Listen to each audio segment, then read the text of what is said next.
नमस्कार मैत्रिणींनो, माझे नाव कुमारी आदिरा महेश पाटील असे आहे. मी इयत्ता 4वी अ ची विद्यार्थिनी. माझ्या गोष्टीचे नाव आहे भक्त प्रल्हाद. हिरण्यकशिपू नावाचा राजा होता.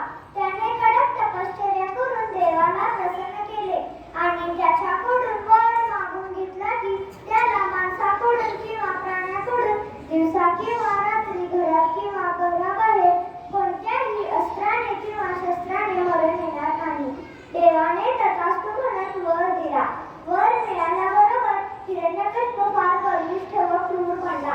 त्याला वाटले आता मला कुणीही मारू शकत नाही. त्याला त्याच्यासमोर कुणीही देवाचे नाव घेतलेले आवडत नव्हते. परंतु हिरण्यकशिपूचा मुलगा प्रल्हाद खूपच मोठा देवभक्त होता. तो नारायण नारायण असा जप करतच होता. प्रल्हादाचा नामजप ऐकून राजाला राग अनावर होत असे. हिरण्यकशिपूने त्याला बजावले, खबरदार, पुन्हा देवाचे नाव घेतलेस तर.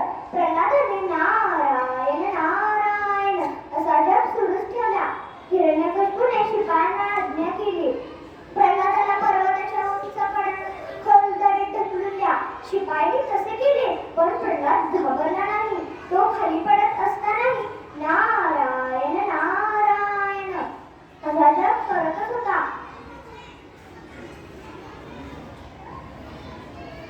हिरण्यकशिपूने शिपायांना सांगून प्रल्हादाला उकळत्या तेलात टाकले, परंतु प्रल्हादाला काहीच झाले नाही.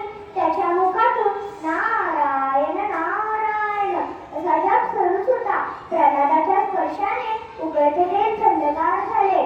हिरण्यकशिपूने शिपायांना सांगून प्रल्हादाला माजलेल्या हत्तीच्या पायाशी बांधायला सांगितले, पण प्रल्हादाचा स्पर्श झाल्याबरोबर तो माजलेला हत्ती सुद्धा शांत झाला. तो प्रल्हादाशी प्रेमाने खेळू लागला. अखेर हिरण्यकशिपूने आपली बहीण होलिकाची मदत घेतली. होलिकाला वरदान मिळाले होते की आम्ही तिला भस्म करू शकत नाही, म्हणून होलिकाला आगीचे भय नव्हते. हिरण्यकशिपूने होलिकेला सांगून प्रल्हाद मांडीवर घेऊन आगीच्या चितेवर बसायला सांगितले. पण प्रल्हाद तेव्हा देखील भगवान विष्णूच्या नामस्मरणात तल्लीन होता. प्रल्हादाच्या बुद्धीमुळे उलटेच घडले. होलिका अग्नीमध्ये जळून भस्म झाली. प्रल्हादाला अग्नी देखील काही करू शकली नाही. आता भयंकर संतापलेल्या हिरण्यकशिपूने प्रल्हादाला विचारले, कुठे आहे तुझा नारायण, कुठे आहे?